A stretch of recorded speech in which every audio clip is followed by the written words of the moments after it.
നമസ്കാരം.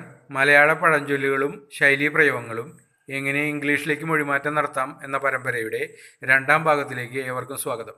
ഞാൻ വിക്രമൻ എം.ആർ. ഈ പരമ്പരയുടെ ഒന്നാം ഭാഗം നിങ്ങളെല്ലാവരും കണ്ടു കാണുമെന്ന് വിശ്വസിക്കുന്നു. കണ്ടില്ലെങ്കിൽ അത് കാണുക. ഇഷ്ടപ്പെട്ടെങ്കിൽ ലൈക്ക് ചെയ്യുക. കാമാന്തനായ മന്ത്രവാദി എന്ന പേരിൽ ഒരു നോവലിൻ്റെ 2 ഭാഗങ്ങൾ ഇതിനകം തന്നെ ഞാൻ യൂട്യൂബിലേക്ക് അപ്ലോഡ് ചെയ്തിട്ടുണ്ട്. പ്രസ്തുത നോവലുകൾ കിൻഡിൽ ഇ-ബുക്കിലും ലഭ്യമാണ്. നിങ്ങളത് വായിക്കുക. ഇഷ്ടപ്പെട്ടെങ്കിൽ ലൈക്ക് ചെയ്യുക. ഒന്നാം പരമ്പരയിൽ നമ്മൾ പറഞ്ഞത്, നമ്മൾ മലയാളികൾ ഇംഗ്ലീഷ് സംസാരിക്കുന്നത് നമ്മുടെ മനസ്സിൽ തോന്നുന്ന മലയാള വാചകങ്ങൾ നമ്മുടെ ഇംഗ്ലീഷ് പരിജ്ഞാനമനുസരിച്ച് പരിഭാഷപ്പെടുത്തിക്കൊണ്ടാണ് സംസാരിക്കുന്നത് എന്നാണ് നമ്മൾ പറഞ്ഞത്. മലയാള ഭാഷയിൽ ഒരുപാട് ശൈലികളും പഴഞ്ചൊല്ലുകളും ഉള്ളതുകൊണ്ട് പ്രസ്തുത പഴഞ്ചൊല്ലുകളും ശൈലികളും പരിഭാഷപ്പെടുത്താതെ നമുക്ക് നല്ല രീതിയിൽ മലയാള വാചകങ്ങളെ പരിഭാഷപ്പെടുത്താൻ സാധിക്കുകയില്ല. അഥവാ മറ്റൊരു രീതിയിൽ പറഞ്ഞാൽ നല്ല രീതിയിൽ നമുക്ക് ഇംഗ്ലീഷ് സംസാരിക്കാൻ കഴിയുകയില്ല. ഇന്ന് നമ്മൾ പരിചയപ്പെടുത്തുന്നത് മലയാളത്തിലെ പ്രശസ്തമായിട്ടുള്ള 7 പഴഞ്ചൊല്ലുകളാണ്.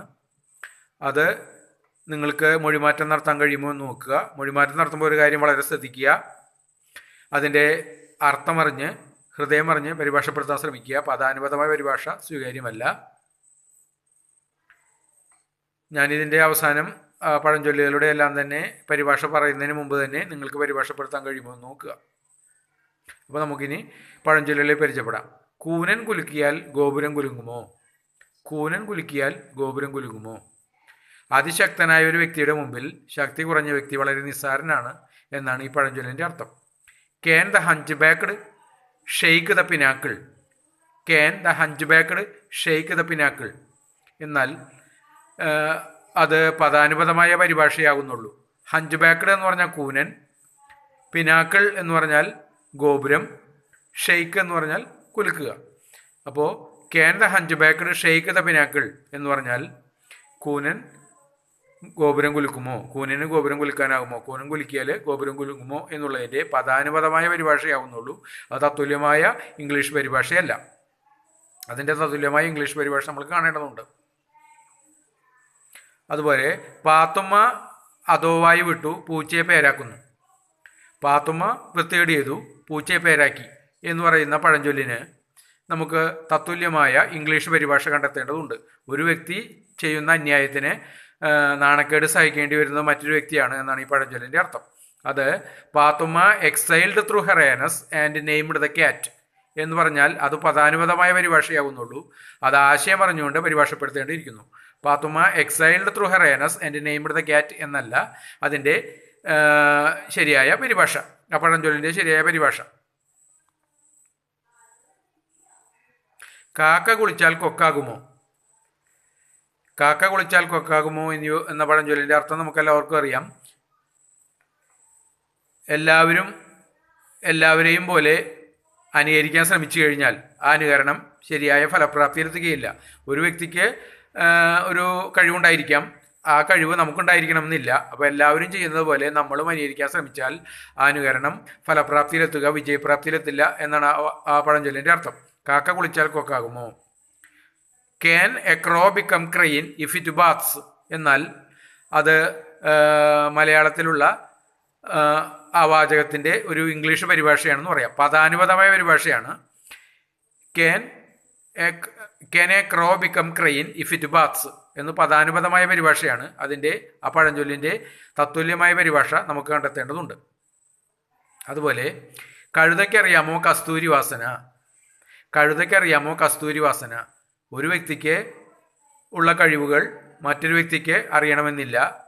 ആ അറിവില്ലാത്ത വ്യക്തിക്ക് അറിയണമെന്നില്ല എന്നാണ് പഴഞ്ചൊല്ലിൻ്റെ അർത്ഥം. അതിൻ്റെ തത്തുല്യമായ പരിഭാഷ നമുക്ക് കണ്ടെത്തേണ്ടതുണ്ട്. അരിനാഴിക്ക് അറിയാമോ അരിയുടെ വില? അരിനാഴിക്ക് അറിയാമോ അരിയുടെ വില എന്നാൽ ഉദ്ദേശിക്കുന്നത് ഒരു ഗൃഹസ്ഥൻ വളരെ കഷ്ടപ്പെട്ട് ബുദ്ധിമുട്ടി കുടുംബം മുന്നോട്ട് കൊണ്ടുപോകുന്നു. അത് മനസ്സിലാക്കാതെ ധാരാളിത്തത്തോടു കൂടി കുടുംബത്തിലെ മറ്റംഗങ്ങൾ പെരുമാറുകയാണെങ്കിൽ കുടുംബം അവതാളത്തിലാകും, അല്ലെങ്കിൽ പെരുവഴിയിലാകും എന്നാണ് ഈ പഴഞ്ചൊല്ലിൻ്റെ അർത്ഥം.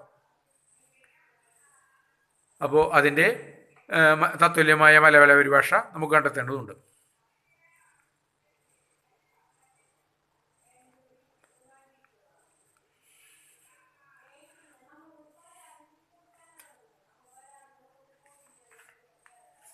അതുപോലെ പാലം കടക്കോളം നാരായണ, പാലം കടന്നാൽ പിന്നെ കൂരായണ. പാലം കടക്കോളം നാരായണ, പാലം കടന്നാൽ പിന്നെ കൂരായണ. നമ്മളോട് പല വ്യക്തികളും പല വാഗ്ദാനങ്ങൾ നൽകാറുണ്ട്. നമ്മൾ ആ വ്യക്തികൾ പറഞ്ഞ കാര്യങ്ങൾ നിറവേറ്റി കൊടുത്താൽ ആ വാഗ്ദാനങ്ങൾ അവർ പാലിക്കാറില്ല. അതാണ് ഈ പഴഞ്ചൊല്ലിൻ്റെ അർത്ഥം. അപ്പോൾ അതിന് തത്തുല്യമായ മലയാള പരിഭാഷ നമുക്ക് കണ്ടെത്തേണ്ടതുണ്ട്. ദണ്ണം കഴിക്കാതെ പിണ്ണം വയ്ക്കാനാകുമോ? ദണ്ണം കഴിക്കാതെ പിണ്ണം വയ്ക്കാനാവില്ല എന്ന പഴഞ്ചൊല്ലിന് തത്തുല്യമായ മലയാള പരിഭാഷ നമുക്ക് കണ്ടെത്തേണ്ടതുണ്ട്. ഈ വിധത്തിൽ 7 പഴഞ്ചൊല്ലുകൾ നിങ്ങളുടെ മുൻപിലേക്ക് ഞാൻ നിരത്തി കഴിഞ്ഞു. ഇതിൻ്റെ മലയാള പരിഭാഷ നമുക്ക് നോക്കാം. നമ്മൾ ആദ്യം പറഞ്ഞത് കൂനൻ കുലുക്കിയാൽ ഗോപുരം കുലുങ്ങുമോ? A dwarf to threaten Hercules. A dwarf to threaten Hercules. ഹെർക്കുലീസിനെ ഭീഷണിപ്പെടുത്തുവാനായിട്ട് ഒരു കുള്ളനോ എന്നാണ്. നിങ്ങൾക്കറിയാം, പുരാണത്തിലെ ഒരു പ്രശസ്തനായ ശക്തനായ ഒരു നായകനാണ് ഹെർക്കുലീസ്. അദ്ദേഹത്തിൻ്റെ മുൻപിൽ വളരെ പൊക്കം കുറഞ്ഞ ശക്തി കുറഞ്ഞ ഒരു കുള്ളൻ എത്രയോ നിസ്സാരനാണ്. അപ്പോൾ ഗോപുരം കുലുക്കുവാനായിട്ട് ഒരു കൂനിന് കഴിയില്ല എന്നുള്ളതിൻ്റെ ശരിയായ നിലവിലിരിക്കുന്ന പരിഭാഷ a dwarf to threaten Hercules. A dwarf to threaten Hercules എന്നാണ് കൂനൻ കുലുക്കിയാൽ ഗോപുരം കുലുങ്ങുമോ എന്നുള്ളതിൻ്റെ തത്തുല്യമായ മലയാള പരിഭാഷ. പാത്തുമ്മ അതോ വായു വിട്ടു പൂച്ചയെ പേരാക്കി എന്നുള്ള പഴഞ്ചൊല്ലിൻ്റെ തത്തുല്യമായ പരിഭാഷ എന്താണെന്ന് നോക്കാം. One doeth the blame should another bear the shame. One doeth the blame should another bear the shame.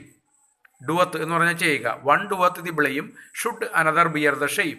ഒരുവൻ തെറ്റ് ചെയ്യുന്നു, മറ്റൊരുത്തൻ അതിൻ്റെ നാണക്കേട് സഹിക്കണമോ എന്നാണ് ആ വാക്കിൻ്റെ അർത്ഥം. അതാണ് പാത്തുമ്മ വൃത്തിയേട് ചെയ്തിട്ട് പൂച്ചയെ പേരാക്കുക. One doeth the blame should another bear the shame. കാക്ക കുളിച്ചാൽ കൊക്കാകുമോ എന്ന പഴഞ്ചൊല്ലിൻ്റെ പരിഭാഷ എന്താണെന്ന് നോക്കാം. Crows never become white by washing.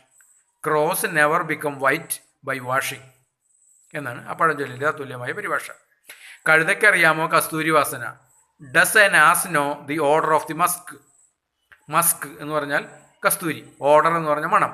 Does an ass know the odour of musk. കഴുതയ്ക്കറിയാമോ കസ്തൂരി വാസന. Does an ass know the odour of the musk. അരിനാഴിക്കറിയാമോ അരിയുടെ വില.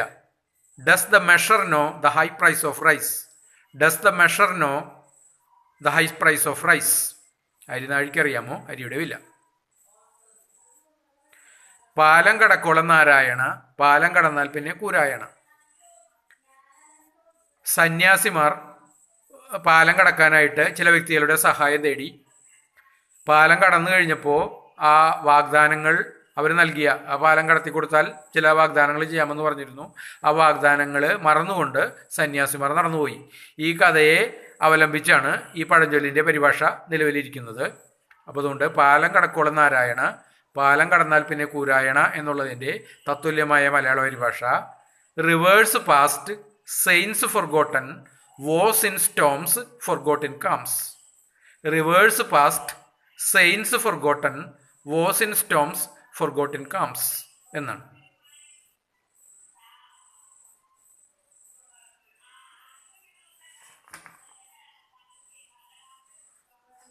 ദണ്ണം കഴിക്കാതെ പിണ്ണം വയ്ക്കാനാകുമോ എന്ന് പറഞ്ഞ പഴഞ്ചൊല്ലിൻ്റെ പരിഭാഷ, തത്തുല്യമായ പരിഭാഷ എന്താണെന്ന് നോക്കാം.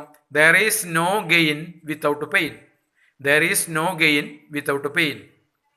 വേദനയില്ലാതെ യാതൊരു നേട്ടവും സാധ്യമല്ല. നോ പെയിൻ നോ ഗെയിൻ എന്ന് പറയാം. No pain no gain. യാതൊരു വിധത്തിലുള്ള വേദനയെ സഹിക്കാതെ യാതൊരു നേട്ടവും നമുക്ക് കൈവരിക്കാനാവില്ല. അപ്പോൾ 7 പഴഞ്ചൊല്ലുകളുടെ തത്തുല്യമായ പരിഭാഷ നമ്മൾ കണ്ടു കഴിഞ്ഞു. ഇത് നിങ്ങൾക്ക് ഇഷ്ടപ്പെട്ടെങ്കിൽ ലൈക്ക് ചെയ്യുക. ഇനിയും ഇതുപോലെ ഒരുപാട് പഴഞ്ചൊല്ലുകളും ശൈലീ പ്രയോഗങ്ങളുമായിട്ട് നമുക്ക് വീണ്ടും കാണാം. അതുവരേക്കും നിങ്ങൾക്കെല്ലാവർക്കും നന്ദി പ്രകാശിപ്പിക്കുന്നു. Thank U.